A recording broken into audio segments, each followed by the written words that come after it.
School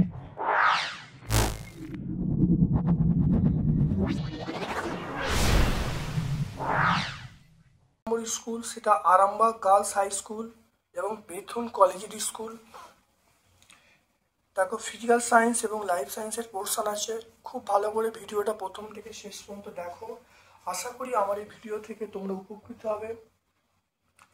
চলে এসো আজকের আমাদের প্রথম প্রশ্নে। ফারেনহাইট থার্মোমিটারের সর্বনিম্ন পাঠ কত হবে? সেটা 32 ডিগ্রি ফারেনহাইট। সর্বনিম্ন পাঠ হলো 32 ডিগ্রি ফারেনহাইট।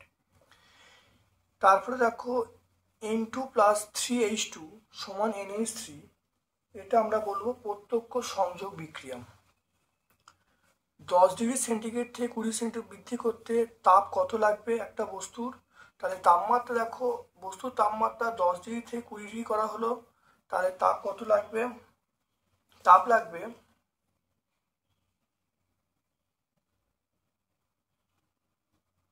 একের দাগের 3-এরটা H সমান mHT, H proportional T।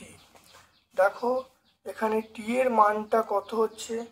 T এর মানটা দেখো ছিল 10 ডিগ্রি, T1 এর মান 10 ডিগ্রি সেন্টিগ্রেড ছিল, T2 এর মান কত হলো? দ্বিগুণ হলো। তাহলে দেখো 10 ছিল 20 হলো, তাহলে দ্বিগুণ হলো, তাহলে উৎপন্ন তাপ কত হবে? উৎপন্ন তাপ অবশ্যই দ্বিগুণ হবে। দেখো তাপমাত্রা বাড়ছে, তাপমাত্রা দ্বিগুণ, 10 থেকে 20 হলো, দ্বিগুণ হলো, তাহলে তাপ কত লাগবে? দ্বিগুণ লাগবে। এই চিহ্নটার মানে হলো প্রপোর্শনাল বা সমানুপাতি। এটা দ্বিগুণ হলে এটাও দ্বিগুণ হবে।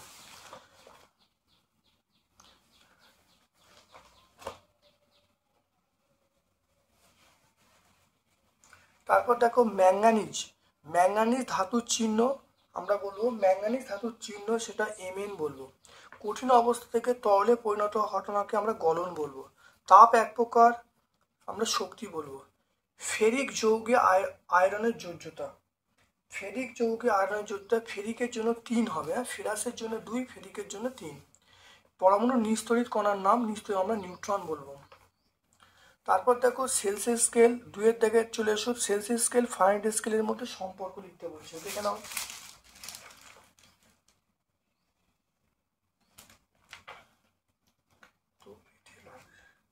দেখে নাও, এটা আমরা পেজ নাম্বার 6 পেয়ে যাবো। C/5 = F - 32/9। সিটা হলো সেলসিয়াস পার্ট আর এফটা হলো ফারেনহাইট স্কেলের পার্ট। তাহলে পেজ নাম্বার 6 পাবো, এটা টেক্সট বই আমরা 6 পাবো। তারপর দেখো CO + H2O, COH = এটা কি তাপ উৎপাদক বিক্রিয়া? এটা ঠিক না ভুল বলতে বলছে, এটা তাপ উৎপন্ন হয়, এটা আমরা ঠিক বলবো। হ্যাঁ, এটা তাপ উৎপন্ন করে। Na+ আয়নে ইলেকট্রন সংখ্যাটা, তাহলে ইলেকট্রন ছিল কটা? 11টা ছিল, তাহলে Na+ হওয়ার জন্য 10টা হবে। ইলেকট্রনের সংখ্যা Na+ আয়নে ইলেকট্রন সংখ্যাটা হবে 10টা।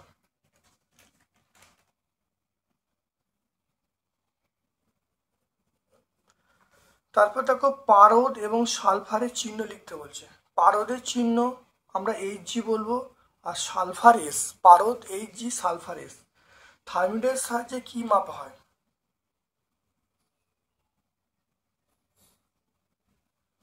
থার্মোমিটারের সাহায্যে আমরা মাপি তাপমাত্রা, দেহের তাপমাত্রা বা কোনো বস্তুর তাপমাত্রা আমরা মাপি, তাপমাত্রা মাপি। দেখো সমতা বিধান করতে বলি, দেখে নাও সমতা বিধান করতে, দেখে নাও। PbNO3 এটা হবে PbO + NO2 + O2, এটা দেখে নাও CH4 + O2, এটা CO2 + H2।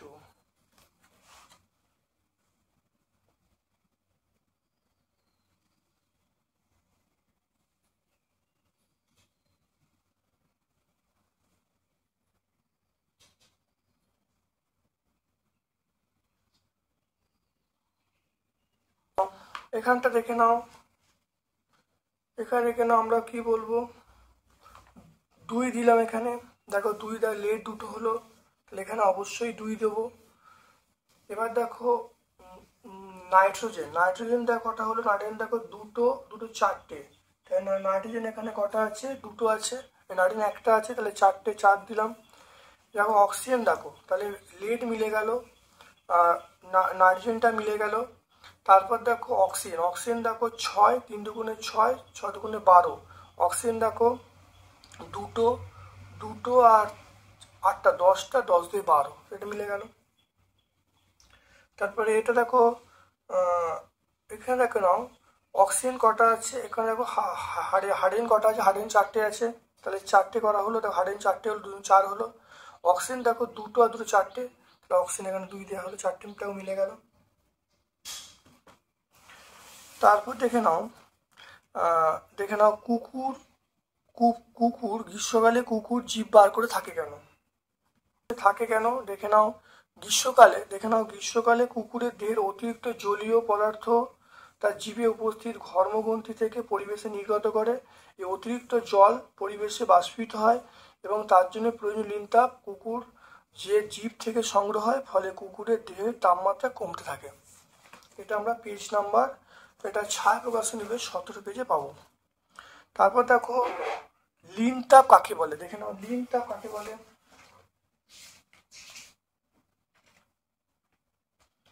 দেখে নাও লিনতাপ একক ভরের কোনো পদার্থের উষ্ণতার পরিবর্তন না ঘটিয়ে শুধুমাত্র অবস্থার পরিবর্তন ঘটানো হয়, তাহলে যে পরিমাণ তাপ গ্রহণ বা বর্জন করবে তাকে আমরা লিনতাপ বলবো। এরপর চলে এসো পদার্থের অবস্থান অনুসারে লিনতাপ কত প্রকার ও কী কী। দেখে নাও পদার্থের অবস্থা অনুসারে লিনতাপ 4 প্রকার। একটা গলনের লিনতাপ, 2 হলো বাষ্পীয় লিনতাপ, 3 হলো কঠিনীভবন লিনতাপ, 4 হলো ঘনীভবনের লিনতাপ। এরপর চলে এসো, সেটা হলো সোডিয়াম কার্বনেট, এর সংখ্যে লিখতে হবে। Sodium carbonate, aluminium sulphate, ferric chloride, zinc nitrate, এগুলো সংখ্যা লিখতে বলছে। কার্বনেট এর সংকেত হলো Na2CO3। তারপর দেখো এটা এরটা, বি এরটা হলো ammonium sulphate, ammonium sulphate.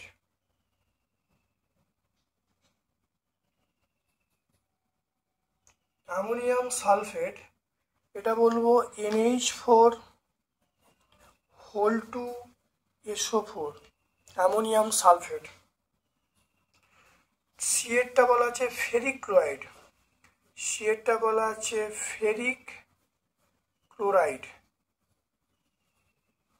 Ferric ক্লোরাইডের সংকেত হলো FeCl3।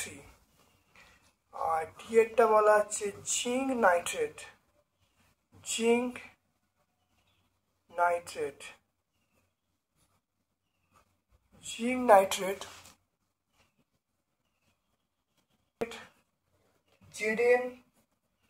ZnNO3(2). তাহলে sodium carbonate NO2CO3, ammonium sulphate NH4, ferric chloride FeCl3, zinc nitrate ZnNO3(2). অথবা প্রশ্ন চলে এসো কিউপ্রিক ক্লোরাইডের জলীয় দ্রবণে জিঙ্ক যোগ করলে কি ধরনের বিক্রিয়া হবে, বিক্রিয়ার সমীকরণ দিতে বলছে। দেখে নাও জিঙ্ক, দেখো কিউপ্রিক ক্লোরাইড দ্রবণে জিঙ্ক যোগ করলে লালচে বাদামি রঙের কপার থিতিয়ে পড়ে Zn প্লাস CuCl2 সমান ZnCl2 প্লাস Cu। দেখতে পাচ্ছ এই বিক্রিয়ার নাম হলো প্রতিস্থাপন বিক্রিয়া। তাহলে পেজ নাম্বার 99, তাহলে আমরা কতই পাবো, পেজ নাম্বার কতই পাবো, টেক্সট বই 99 আমরা পাবো। চলে এসো লাইফ সায়েন্সের পোর্শনে। দেখো কোন খনিজ, দেখে নাও কোন খনিজ মৌলটি দেহে জলের পরিমাণ নির্দিষ্ট রাখে। জলের পরিমাণ ঠিক রাখে আমরা সোডিয়াম বলবো। মস্তিষ্কে জল হিসাবে থাকে, অপশান বি বলবো সেরিব্রোস্পাইনাল তরল। একটি কার্বোহাইড্রেটযুক্ত খাদ্যের নাম, আমরা ভাত বলবো। নখ এবং চুলে যে প্রোটিন থাকে তার নাম হলো কেরাটিন। তারপর দেখে নাও শেষ সার হজম হওয়ার পর যে সরল অণু পরিণত হয় তার নাম হলো গ্লুকোজ,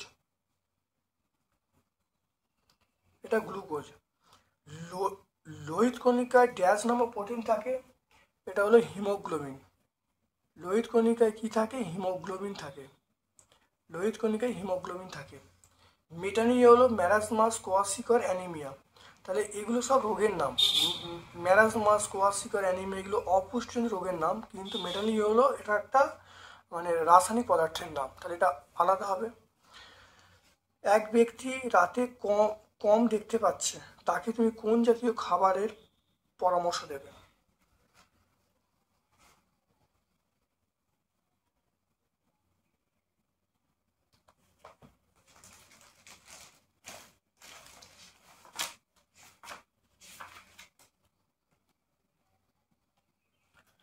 দেখে নাও, রাতে কম দেখছে মানে তাকে বেশি করে অর্থাৎ এই জাতীয় খাবার গাজর, বিট, গাজর, পেঁপে, টমেটো, ডিম এই জাতীয় খাবার কিন্তু বেশি বেশি খেতে হবে। অর্থাৎ আমরা এইগুলো বলবো, পাকা আম, কুমড়ো, ডুমুর, ডাঁটা, তারপরে নোটে শাক, এই জিনিসগুলো কিন্তু বেশি বেশি খেতে হবে রাতে কম দেখলে। অর্থাৎ ভিটামিন এ সমৃদ্ধ খাবার আমাদের খেতে হবে। এটা আমরা 155 পেজে পাবো, টেক্সট বই 155। তোমার দেহে খাদ্যের ভূমিকা লেখো। এখানে আমরা খাদ্য গ্রহণ করি কেন, একই উত্তর হবে।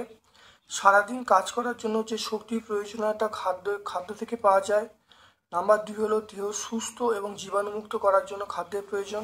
দুটো পয়েন্ট আমরা কিন্তু বলে দেবো। তারপর দেখে নাও স্থূলত্বের ফলে, তারপর দেখো সংশ্লিষ্ট খাদ্য কাকে বলে, উদাহরণ দিতে বলছি।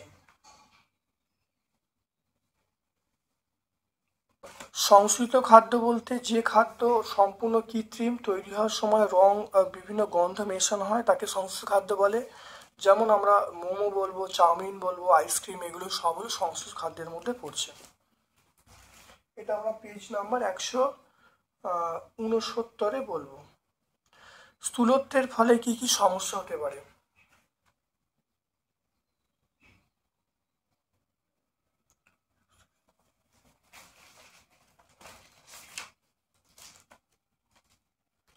এখানে স্থূলত্বের ফলে দেখো ওজন বেড়ে যাওয়ার ফলে কি কি সমস্যা হতে পারে।